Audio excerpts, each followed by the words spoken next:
இன்றைக்கி சுவையான மணமான beans carrot தேங்காய் போட்டு பொரியல் எப்படி செய்கிறதுன்னு பார்க்க போகிறோம். வாங்க வீடியோக்குள்ளே போயிடலாம்.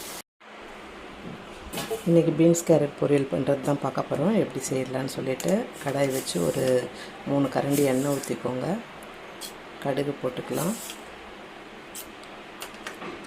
கடுகு போட்டு கூடவே கொஞ்சம் சீரகமும் சேர்த்துக்கலாம். நான் பெரிய வெங்காயம் 1 கட் பண்ணி வச்சுருக்கேன். கூட காஞ்ச மிளகாய், குண்டு மிளகாய் 2 மிளகாய் போட்டுக்கலாம். கடுகு சீரகம் பொரிஞ்சிருச்சு. பொடிசாக நறுக்கி வச்சுருக்க வெங்காயம் சேர்த்துக்கலாம்.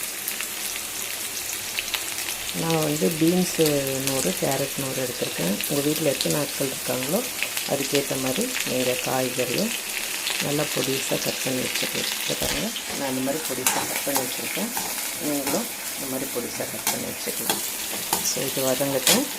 சிம்மில் வச்சுட்டு ஒரு சிட்டிகை மஞ்சத்தூள்,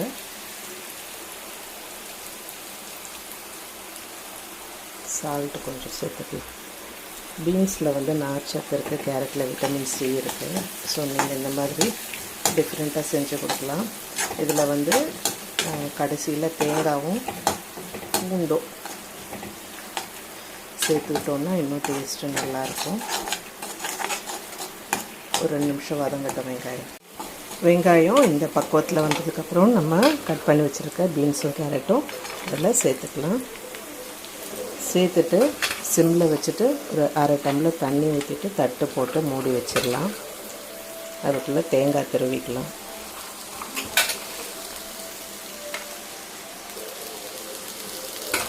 காய்கறி குழந்தைங்களுக்கு நிறைய கொடுத்து பழக்கப்படுத்துங்க. சாப்பிட மாட்டுறாங்கன்னு சொல்லிட்டு விட்டுறாதீங்க. அவங்களுக்கு எந்த ஃப்ளேவர் பிடிச்சிருக்கோ, ஸோ இதில் வேர்க்கடலை போட்டு செய்யலாம், சரிங்களா? தேங்காய் போட்டு செய்யலாம், பருப்பு வேக வச்சு பருப்பு எடுத்து போட்டு செய்யலாம். ஸோ இந்த மாதிரி டிஃப்ரெண்ட் வெரைட்டிஸை செய்யலாம். நீங்களும் உங்கள் குழந்தைங்களுக்கு செஞ்சு கொடுங்க.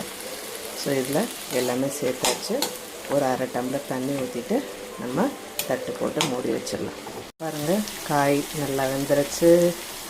தேங்காய் தூவி ஆஃப் பண்ணிட்டோன்னு டேஸ்டான பீன்ஸ் கேரட் பொரியல் ரெடி. நீங்களும் ட்ரை பண்ணி பார்த்துட்டு எப்படி வந்துச்சு கமெண்ட்டில் கமெண்ட் பண்ணுங்கள்.